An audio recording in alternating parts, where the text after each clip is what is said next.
everyone. My name is Ayoola. I'm a student here at the SLIS program in the Archives and Curriculum Degree program. I'm opening for the burritos.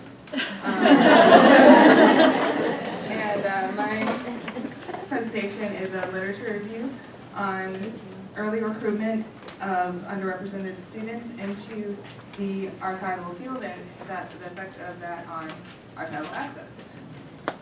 So first I'd like to begin by explaining why I'm focusing on early recruitment and what I mean by that. So the first thing is the importance of planting the seed. I think that talking to people about what archives are, what archivists do, why archives are important is necessary, especially as many of us who are studying the archives have had the experience of explaining what we're studying to somebody and them having no idea what archives are. And I feel like these sorts of programs that I'm going to explain later on help to resolve that problem. And then the focus that I have is on high school students and early undergraduate students. So then, why is it necessary to focus on underrepresented populations? So to bring up this quote by Melinda Lowe, a young adult fiction author, I believe that diversity is not something that we focus on just for its own sake. It's something that affects the day-to-day activities of archivists that are very subjective, such as archival appraisal, description, arrangement. And these sorts of activities, by incorporating a wider variety of perspectives, it is hoped that our analysis of the subjects and events and things like that in the archives will be better. So in the literature that I examined, the dimensions of diversity that are covered usually focus on racial and ethnic diversity. There is a little bit of mention of age and gender in one specific article that I read, but that was really the exception. And then, in general, there was a lack of intersectionality. There was not that much understanding of how different identities exist in the same person and influence someone's experience. So how does disability and sexual orientation affect someone's experience versus for race and gender? That's not really covered. And another issue that's not covered explicitly is the connection between diverse hiring and access. So that's really an analysis that I bring to this.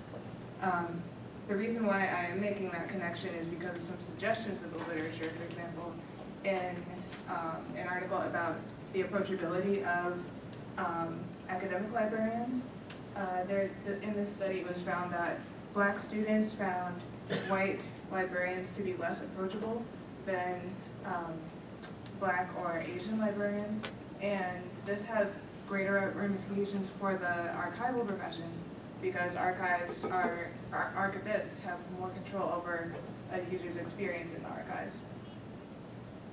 And then another suggestion that I found was that greater knowledge of archives can lead to increased use of archives. Okay. So the three case studies that I covered in this literature review, first is the Cornell University Library Junior Fellows Program, where high school students were hired to go through a summer experience learning about academic librarianship, and how to be an academic librarian later on. The Rutgers University High School Archives Project, where archivists from Rutgers came to a high school and created an archive based on local history and the history of that high school. And then the Yale University Family and Community Archives Project, where Yale University archivists came to a local relatively diverse magnet school in order to work with the history department and help students learn to document their community's histories. A common thread throughout all of these case studies is the importance of community engagement in maintaining these programs. For example, the Cornell University example, they were able to secure funding for their recruitment program through partnering with a local nonprofit. In the example of the Rutgers University archivists, they incorporated a lot of local knowledge by getting oral histories, yearbooks. They even got the papers of the first principal at that particular high school to incorporate in the archive. And then there is the case of the Yale University archivist who incorporated archives directly into the school curriculum. Some limitations of the literature that I found. First of all, it's not really clear from the case studies whether the programs directly influence students' long-term career paths. This is in part because of how they reported things. It was really, really vague. I also suspect that the evaluations may not have been as thorough as they could have been. The programs that were listed also seem not to last long past their first year. Or actually, they didn't last past their first year from what I can tell. For example, in the case of the Rutgers University Archives project, they still have their website up from that high school, but I tried to use the online forum to communicate with them and they never got back. So there's that. And then in the literature overall, there isn't really that much of a focus on archives specifically.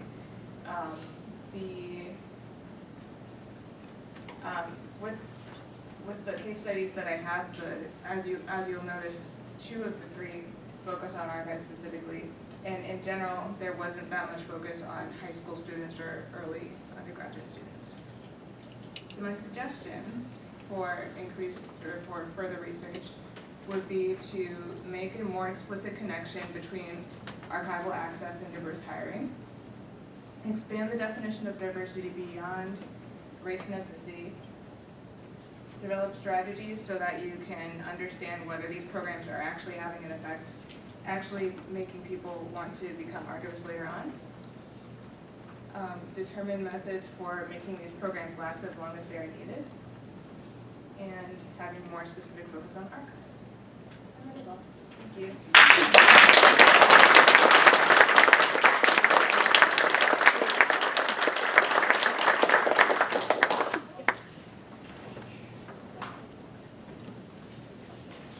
Okay, thank you to all of our presenters for this session.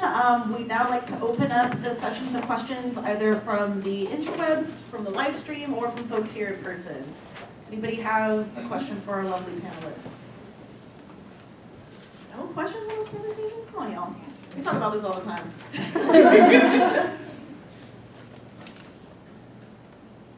We put you to sleep. Nice. Everybody's really hungry, we know. Oh, we got one. Yeah.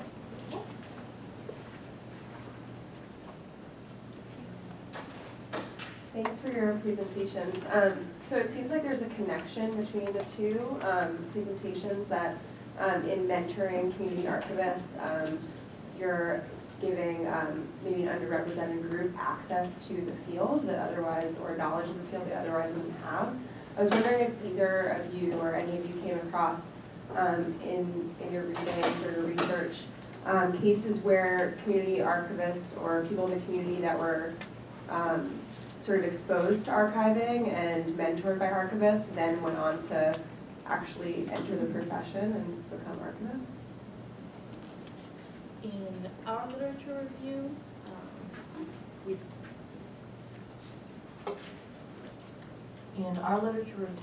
we didn't find, that wasn't really the focus of the studies we looked at. I think that would be a really fruitful research project, though. In my literature review, I did come across in a book chapter about volunteering in archives, and that didn't really make the case that people who volunteered decided to become archivists, but what did happen was that they would invite their friends to visit the archives. I kind of want to add something too.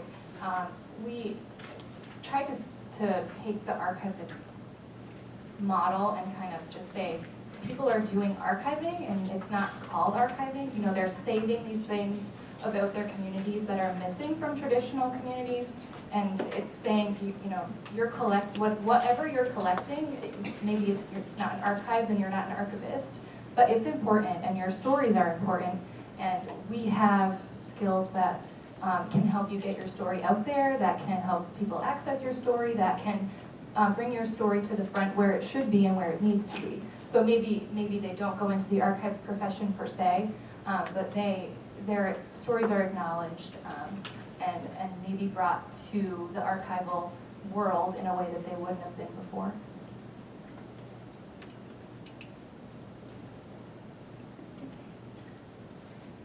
Hi, I was wondering if any of you could speak to the issues surrounding the structure of LIS education, things like unpaid internships, and that as a barrier to diversifying the professional field.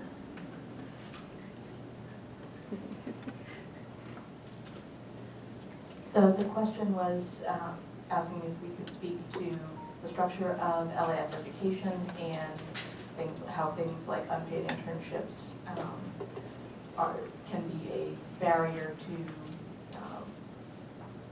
to diversifying the field. And that's absolutely and totally the case. On Twitter, there was the last CritLib conversation was all about first generation and working class librarians. So if you haven't, check out critlib.org for the for a link to the Storify for that chat. But it's true for libraries, and it's super true for archives. In terms of internships and so on, and have cobbling together multiple jobs. To touch on the mental health conversations we were having. How many jobs? If you're working 3 jobs that are average, 13 hours or something each. So technically you're working somewhere close to full time, but nobody's giving you benefits. Nobody's giving you anything. You might not even have a desk. So it's a real, it's a fundamental problem of funding, of how our institutions, haven't valued the work that we do, and I think it's something that has probably gotten worse over the past few years in terms, as everyone, oh, there's no money for this, there's no money for that, there's no money for this. Well, we can just get a grad student to do it. We can just, and then nothing ends up being sustainable. And when you've got someone who doesn't have family resources to support them during underpaid, periods of time, you just can't. It's just not a possibility. So it's like if you have to put in. So it's a huge issue. I don't have any answers on how to fix it, other than knowing that it needs to be fixed. I would like to bring up the point of Cornell University again. As I mentioned before, they actually did hire the students; they were paid. And my focus wasn't on people who were already in the archives profession, but I still think this is a good example. So they not only paid the students a salary, they also gave them free lunch until their first paycheck. At the end of the program, they got a laptop, or refurbished laptop. I believe they also got housing. Yeah, so that's in my bibliography there if you would like to take a look at that.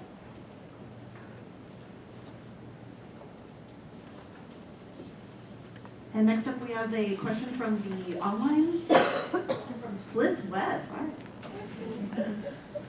So SLIS West would like you guys to speak on what the role of the master's requirement is in making it hard to recruit for socioeconomic diversity.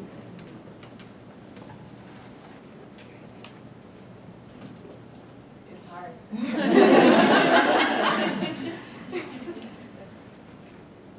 I don't think I have anything specifically to say, but without going into extreme debt, I don't think I would have been able to do this program. I mean, I'm sure everybody just kept taking out loans, I'll pay it back later, I'll pay it back later. And I'm not going to be able to pay them off until I'm probably dead. So I mean, everybody faces this. Is it ed as a whole? I mean, if you can even get access to loans, that's another question too. Maybe the program maybe it's just too expensive, the grad program, and higher ed is just too expensive to begin with. And I don't think that that's something that I can talk about specifically, but we can definitely do more with scholarships, definitely do more with a different model, maybe one class at a time, I don't have any. Yeah, I will say, at least in terms of scholarships and fellowships and things, most of us out in SLIS West do the program part-time. And we're not, unless you're doing 2 classes a semester, you're not eligible for any scholarship funding. And there aren't any fellowship opportunities or anything for, the whole chunk of us out there. And I'm sure that also applies, I'm sure, to all of our online students as well. So that lack of flexibility is a concern and something that the school, I think, could move to address. I think we have time for maybe one more question.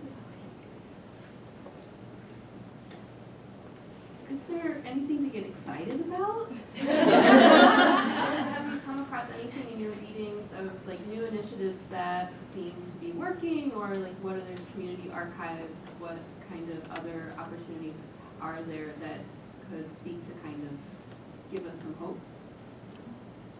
Yes, I can start. So the question was about what is there to get excited about in terms of, could you repeat again, in terms of? What is there to get excited about? What, anything that you've read that maybe we might not know about that would be interesting to hear about to give us some hope? Yeah. So the case studies that I examined, they're all pretty recent.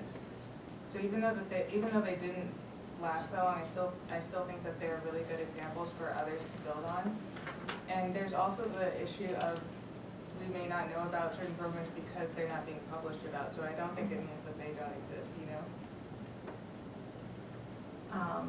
As someone who's been pretty involved in looking at job openings and things, there are more jobs open now than when I started the program in 2013. And I know I've seen a couple of well-funded fellowship sorts of structures, where it's a 2-year or a 3-year kind of program, but they're specifically looking to, I think it was maybe University of Maryland. Someone had kind of a diversity and outreach sort of fellowship specifically for underrepresented students from underrepresented backgrounds within the profession. And there are some institutions that are working on doing things right. I'll just speak to this that I know about. Amherst College recently posted 2 project positions specifically geared towards entry-level people. Like it was sort of, have your degree or have it by, X date. They're 30-hour-a-week, fully benefited positions for a 3-year specific project. So as an institution, that's one school that's trying to do things well. And, one of the reasons I applied for the job. Okay, thank you all so much. Shout out to our panelists.